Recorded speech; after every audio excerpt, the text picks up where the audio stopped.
Good evening, and welcome to Riderpiece Theater.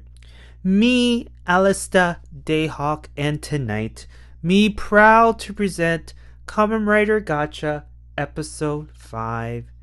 This story, I will title it Call Roman Reigns. And I will tell you why once we hit, this show on the road. So let us begin our tale.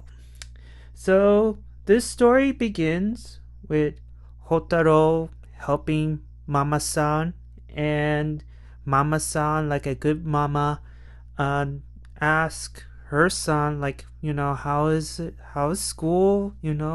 How is this new club? Because apparently you like this new club, and I want to know what's up. And Hotaru's like, I love this new club. I'm meeting new people.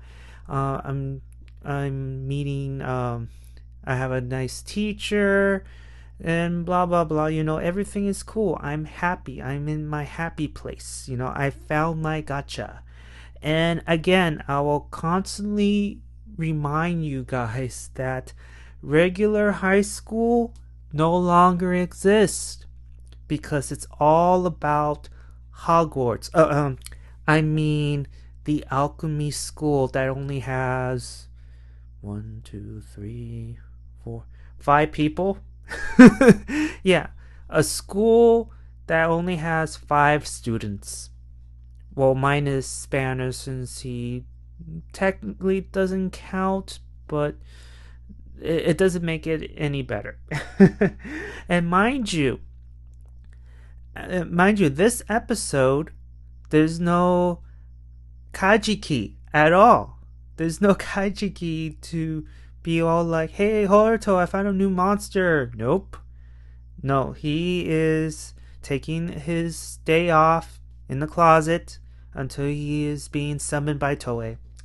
Anyways, so Hotaru is like still, I don't know, he is not happy. He is concerned by the look on his face because we get this flashback where, well, before that, I'm getting a little bit ahead of myself because apparently, according to Mama-san, Kudo tells Mama-san that, hey, Hotaru is great.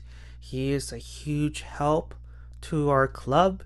And this is where Hotaru is like, I don't think so. I feel like you guys are doing most of the help. Me, on the other hand, I'm not feeling it. Plus, we get this flashback where Minato Sensei tells Kudo and Hotaru about the weird sisters and what they're after. And again, based on what they said last week, they're trying to find Kingdom Hearts. Mind you, every time I mention Kingdom Hearts, just imagine me doing the air quotes. Because according to Minato Sensei, they're using forbidden magic in order to open the door to darkness, aka Kingdom Hearts. Now you know the reference. And speaking of the Weird Sisters, after the opening credits, we see the Weird Sisters, and according to Weird Sister number 1, the 9-year-old, according to her, their plans are moving according to plan, but apparently now we learn that they are just servants. They listen to a higher power named Master Gillian. And according to Weird Sister number 1, who is being played by a 9-year-old, says that even though our plans are running smoothly, it's not accelerating enough. And our master is getting impatient. So I will give you guys permission to do whatever it is you need to do in order for our plans to be fulfilled a little bit more quickly. And so leading up to the next scene, mind you, we get to see this rogue wrestler who is beating the hell out of these thugs. And at first, when he was doing his finisher, I thought he was going to do the tombstone pile driver. But no, it wasn't the case. It looked like a simple backbreaker. And it let this poor thug, like, stunned, and his spine is broken, and the other three thugs were like, ah, and they run off, leaving their friend behind. And this attracted one of the weird sisters. What's her name? Clotho. And she was impressed of what she saw, and what she did was either she had a chemi in mind or she just accelerated his malice. Either way, she gave this rogue wrestler a massive power boost. And then we go to the alchemy school that only has 5 students. And mind you, again, regular high school no longer exists. Hotaru discovers basic math by adding the numbers that are on the corners of the card, and he added together a Hopper 1, which is number 1, and then the steam liner is 9, which equals 10. And mind you, this is like a small little Easter egg, because if you notice later on in the episode, when he gets 2 cards, you see the numbers and they both add up to 10. So that's kind of like, So in order for these combos to work, they need to add up to 10. That's something to... I don't know if this is a one-time deal, or maybe you can add in different numbers together and you form a combo, or it has to be 10 altogether. That's something to think about, but that's what I've noticed during this episode after the whole adding 1 to 9, and then when he got 2 new cards together, they add up to 10. That's something to look out for. So, Hotaru discovers basic math, and Kudo was not amused. She was not amused at all. And then our comedy duo, Renge, mind you, she is in her uniform. She's not dressed up as a tiger or octopus anymore. And then you have Sabimaru, and so they show up, and Sabimaru, for whatever reason, decide to do some addition on of his own, adding both Hotaru's name and Kudo's name together, because if you notice by their either the last names or first names, like Ichi Nose, Ichi, that means 1, and Kudo's last name, it starts with Ku, so it's 9, and he added them together to form a 10. So okay, I feel that this show, the writers are trying to put these two together. They're just putting, like, they're planting seeds for this eventual relationship. I just think Hotaru is very friendly towards her. It's not like Spanner, who openly tells Kudo that, hey, I have feelings for you. You can tell. Like, he doesn't need to tell that he has feelings for her. It's there, placed in plain sight. But I don't know, because do you like the idea of Kudo and Hotaru, by the end of the season, they're gonna have a relationship. I'm not sure. First, they need to solve the whole mystery with Hotaro's father. Because again, in my last video, I asked you guys, do you think it's possible that Kudo's father could also be Hotaro's father? Why else did that scene with the picture frame, you see Hotaro's family and the father's face is covered up? Why? There's another possibility too, but it's too far-fetched. But then again, it's Kamen Rider. They always bring back people from the dead.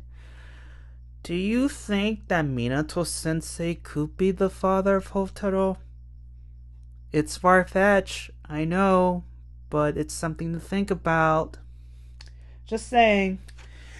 So after the little adding of Subimaru and all that stuff, that little hint, Renge, and Hotaru trade back their cards, and then we get a glimpse of how these two, captured chemis, because they were showing off their capture. They captured 6 cards already, and Hotaru was very impressed, and he gets super excited, like, how did you do it? You're like me, I only capture at least 1 or 2 a day, but you guys, like 6? I mean, that's pretty impressive. Like, what's your secret?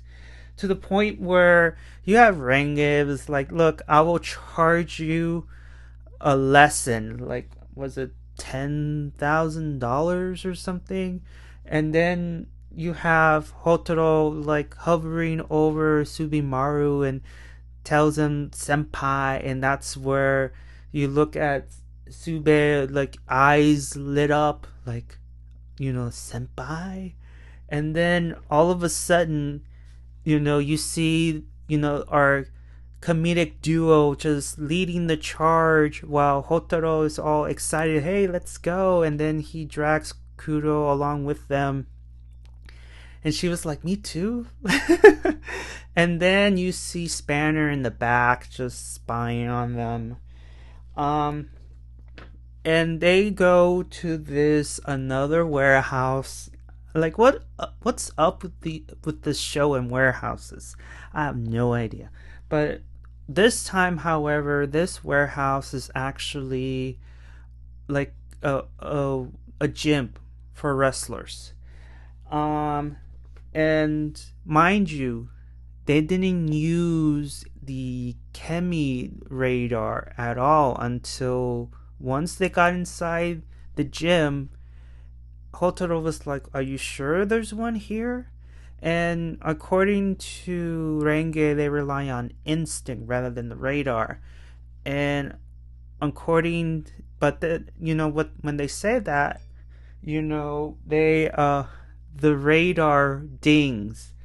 And this is where they get greeted by this trainer, the owner of the gym, with a kendo stick.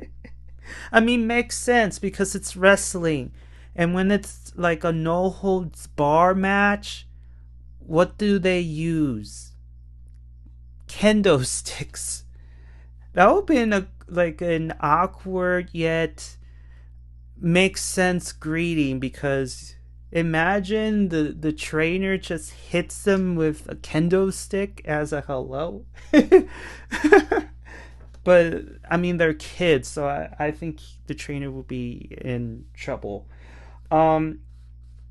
Speaking of trouble, after this whole misunderstanding, the kids, introduce themselves to the trainer.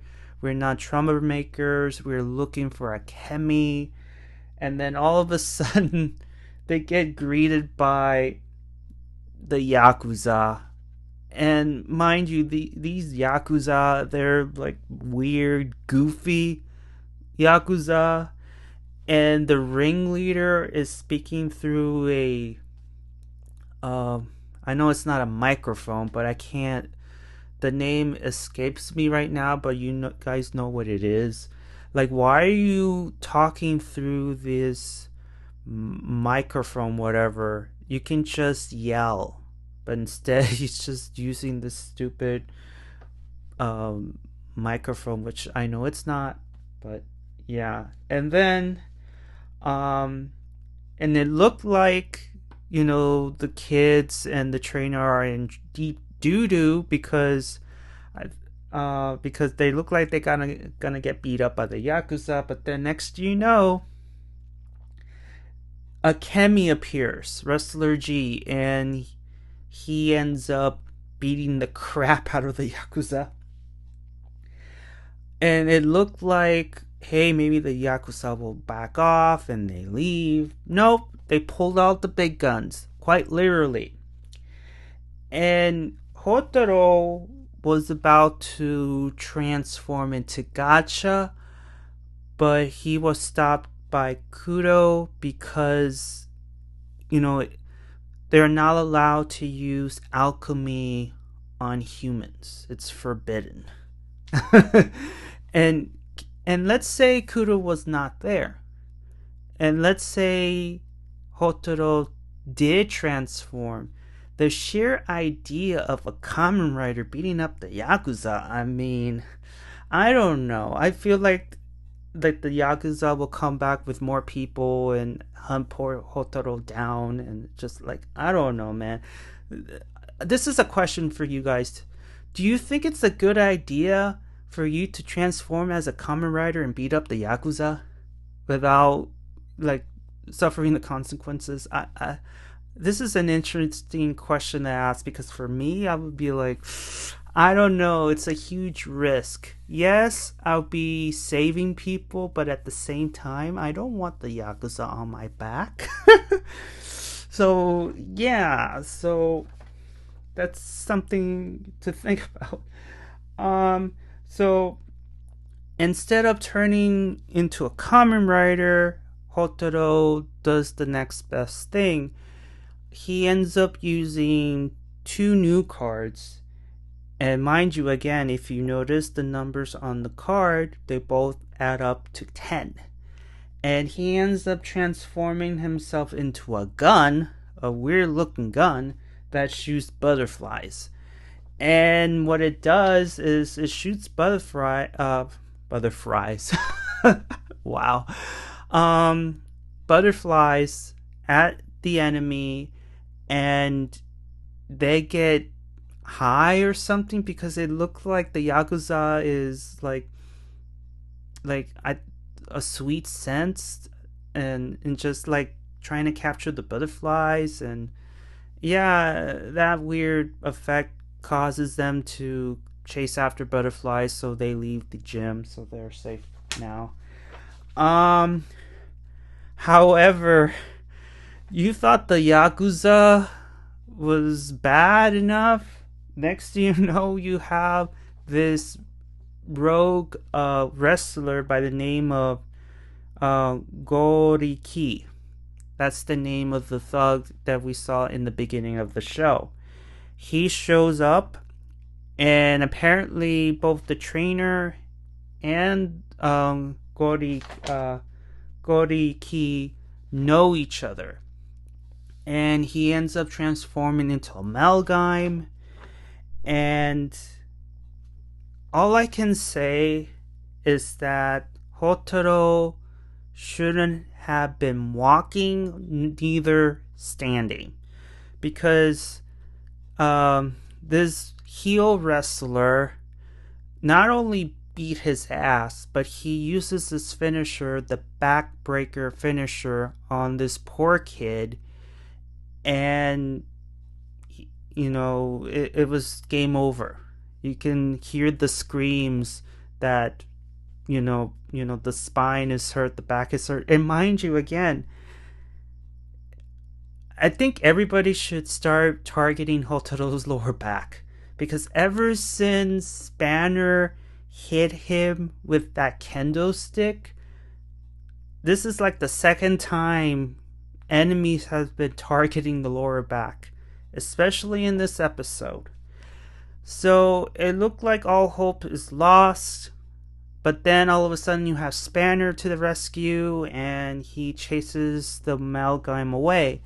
However, he turns around and demands the chemi to be handed over to him. And of course the trainer's like, no, he's my friend. There's no way in hell I'm gonna hand him over to you. And Hotaru does the same speech. And Spanner's like, nuh-uh, fork it over. And he was approaching, if I remember correctly. But then you have the rest of the kids, including Hotaru himself, just stood up against him. Like, no, if you want this chemi, you have to go through us. Even Sabimaru was there too. Even though he's just very shy and he's just holding his iPad to do, just talking, whatever. And Kudo was there, obviously. And of course, Spanner has a thing for her. And he doesn't do anything. And he just says, this is just ridiculous. This is just a joke. And he just turns around and walks away. Yep, that's what happened. And then we get into the next scene. As poor Hotaru is getting ice on his lower back, the trainer is giving us the backstory of how this gym used to be thriving, he says. And we used to have a wrestler to, very good, but then we have Goriki, who went rogue and pretty much injures wrestlers to the point where he gravely injured this pro wrestler that he was forced to retire. And because of this man, the gym is at the brink of going out of business. And you kind of feel for the trainer because there's nothing he could do. You have him, you have the Yakuza. It's a mess. And after the trainer tells his story, Hotaru tells the trainer, hey, I'm going to protect this gym, and everybody else agrees with him, like, hey, we will protect your gym. And so, but in order to do that, of course, Hotaru needs to defeat Goriki, and he needs to know how to counter that finisher. And as much as the trainer is willing to train Hotaru, he knows that he can't because he's too old. And this is where Wrestler G decided to possess him and give him the strength he needs to help Hotaru do what he needs to do. Mind you, this is the first time because we see chemis getting possessed due to the malice in people's hearts. In this case, however, the trainer doesn't have any malice in his heart. Yet, the chemi possessed the trainer, and instead of turning him into a monster, he ends up returning back to his old young self. He's all masked up, and he's full of energy. He meets Hotaru to the ring, and he's willing to train him. But this is the part where I have a little bit of, not gripe, but I know in real life they don't do this. So the trainer offers training, and Hotaru says yes, and he goes into the ring and he gets like 100, air quotes, backbreakers until he was ready to master it. Okay. in real life, you don't just go into the ring and expect to know how to counter. First, the trainer says, okay, I will show you how to counter a tombstone, and does the process.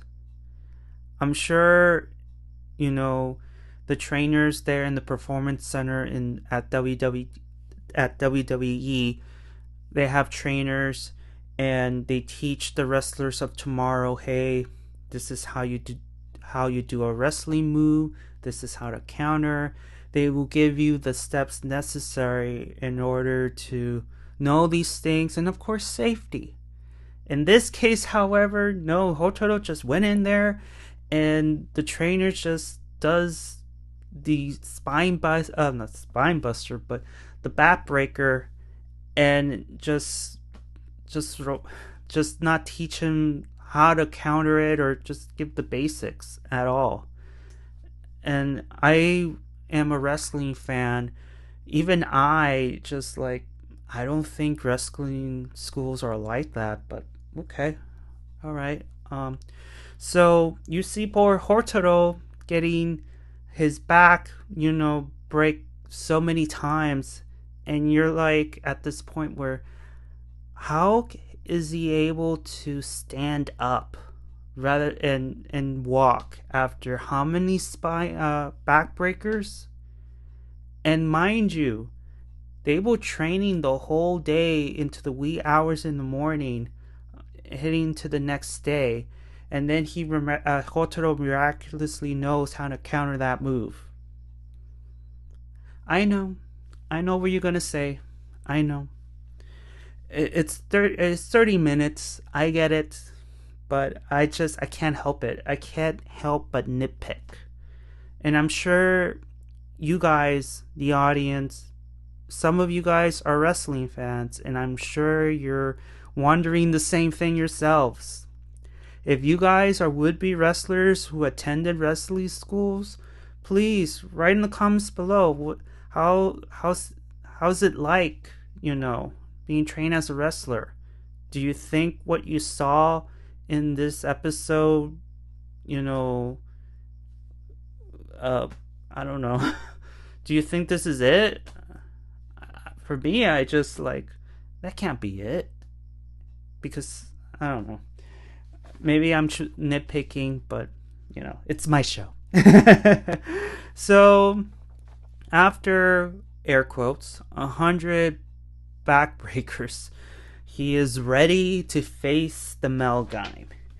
And speaking of which, right on time, in the wee hours of the morning, Goriki returns and calls Hotaru babyface. And again, if you guys are wrestling fans, you know what a babyface is. For those who don't know, a babyface is considered to be the hero in the wrestling world. A heel is considered to be the villain. And, and there you go. Now you know. And so, they both are in the ring, and you have Hotaru unlocking a new form called the Ant Wrestler, combining both the Ant chemi with the Wrestling G gimme. And now, I'm gonna say, now we head into the match. It was okay for what it was, alright? But again, this is where I say, call Roman Reigns. Call Roman Reigns during the training bouts after the 100 backbreakers to the back, and call Roman Reigns in this match. Because the match itself was a regular fight. They didn't use the ring, meaning they didn't use the ropes, they didn't use the turnbuckles, they didn't even do like suplexes, power bombs, um, spine busters, etc., etc., submission holds. Nothing like that. It was just a basic, well, might as well call it a boxing match. And of course, you'd be thinking, Dayhawk, my lord, the reason why it turned out the way it was is maybe because of the suits. And to that credit, yes. Because I have to give kudos to the suit actors in this situation, because you're in the ring wearing a suit, and even though you want to perform these wrestling moves and all that, wrestling in a suit can be hard. And I'm not saying that the suits are fragile. It could be. It could be fragile. And remember, there's bumps involved.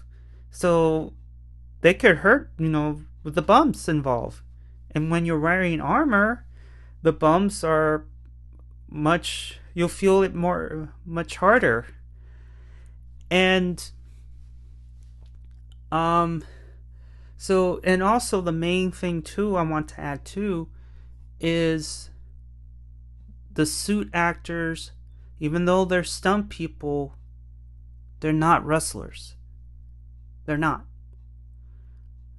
But it doesn't matter if they're wrestlers or not, because again, I believe the suits, it just adds in that factor where a piece can fall off, a piece of armor can break.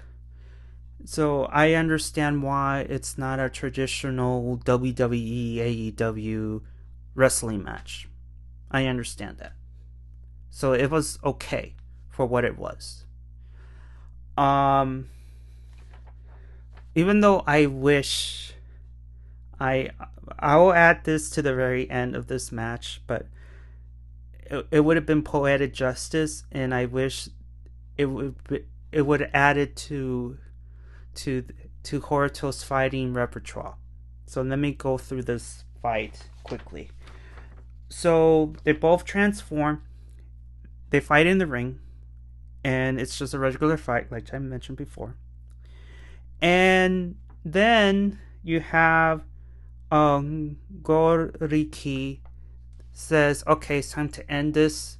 He decides to do his finisher, and then Hotaru reverses it. He counters it, and by his shock, it's like, wait a minute, he reversed my finisher, and Hotaru easily defeats Goroki for a bit, and then all of a sudden, and then after he reverses it, the trainer wants to be in this match, and then I don't remember how it happened, but I think the positive energy that was left behind by Wrestling G when he possessed the trainer causes him to transform again to his youthful self, and decides to turn the match into a handicap match.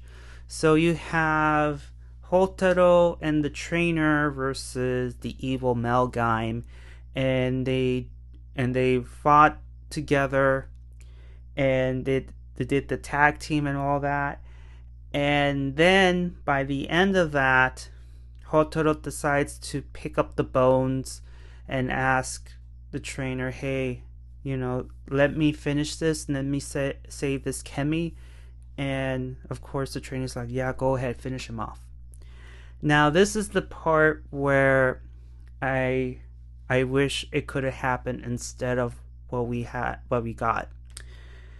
Instead of the traditional rider kick, I wish instead Hotaru would have tried to do the spear to end the match properly, right? That would have been so great. That's why I wish, call Roman Reigns, have him here. Of course, Toei would never afford a Roman Reigns, let alone, let's say, Okada. I don't believe Toei Studios can afford those two. But can you imagine if a Roman Reigns being in this episode, teaching him how to do wrestling and teach him properly how to do a spear? That would have been great. Instead of the rider kick, you could still add that, but then his next finisher could have been the spear. And it would have been funnier too if he did this impromptu, this weird spear he did to Spanner. But I would have preferred him, finishing Gotari off with a spear. That would have been great. But it didn't happen that way, obviously. So he does his rider kick. He successfully separated the host from the chemi, which was a gorilla chemi, and he successfully captures the card. And the gym is saved and everybody is happy. However, even though they got a new card, the bad guy is heading to jail with his memory erased. This last scene was a gun wrencher. It's a sad scene. It's a bittersweet ending. Because Minano Sensei made it pretty clear that not only this guy gets his memories erased, but also the trainer's memories needs to be erased. And Hotaru was like, wait, why? It's so unfair. And Kudo was like, it's pretty much rule number 1, and we cannot bend this rule for this one guy. We have to follow the rules. It is what it is. And the trainer was upset, but then at the same time, he accepted the fact that, yes, I will do what you say. He knows that his memories with his chemi friend will be erased. However, the gym is saved. It's gonna get rocky. But he says he's happy that he gets this dream of being in the ring one last time thanks to this chemi, and he will work hard to rebuild his business, and he is happy. He's very happy. And he turns around and goes back inside. But then you see poor Wrestling G, just him popping out from Hotaru's pocket. He's crying. He wants to stay. But the trainer says, stay back. This place is no longer for you. In other words, you have a new family now. They need you more than I. And if I were to keep you, dangerous enemies, more powerful, dangerous enemies will come here. And they will capture you and they will do God knows what. I'm doing this for you. He didn't say in these exact words, but you get the gist of it. And you can tell that the trainer is about to cry. He doesn't want to leave his friend because the chemi helped him. He protected the gym from the Yakuza. He gave him, one more time in the ring. What more can you ask? But he knows that this is for the greater good. And he leaves, closes the door shut, and the episode ends with, poor Wrestling G crying its hearts out. and you see all the kids with disappointing eyes. It's like, this is just sad. And yeah, that's the end of this episode. Even though this episode was a bit not cheesy, but I think what brought it down was the wrestling stuff. But that ending really got to me. It got to me hard, and I believe that inspired Hotaru to really go gun ho on this whole chemis and humans can coexist. That would have ignited his ass to pursue that dream. So that's why this episode I like to dub call Roman Reigns, because oh man, the whole training thing was like, after how many backbreakers you're still walking, and you couldn't do the spear. Why Hotaru, that's gonna be your next finisher aside for the rider kick. Your next finisher is the spear. Have Roman Reigns teach you. Because I don't know, it's just, again, I understand that the actual, we didn't get actual wrestling due to the fact that the suits and also the stunt people, the suit actors, are not professional wrestlers. I understand we didn't get that wrestling match that we got. I get it.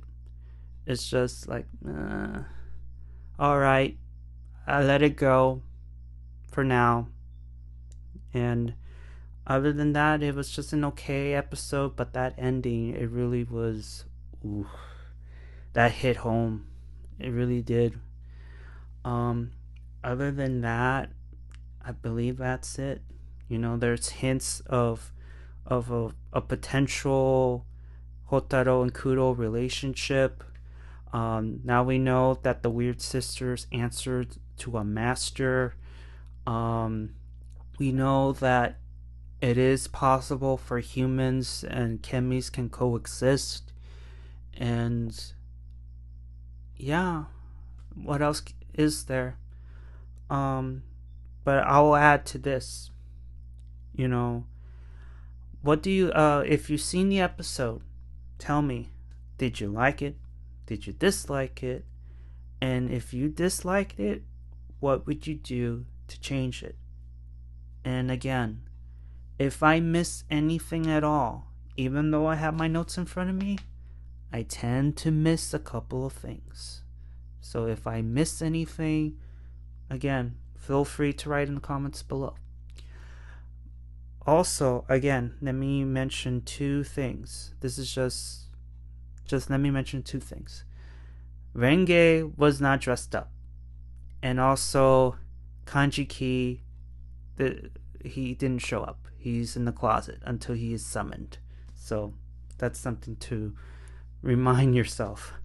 And also, you know, if you notice the Easter egg with, you know, the 10 thing, that too. Other than that, that's it. Thank you so much for listening. And if you like this video, please give a like and subscribe. And I'll see you all on the other side of Oblivion. Johnny! P.S. Hotaru is less annoying, and call Roman Reigns.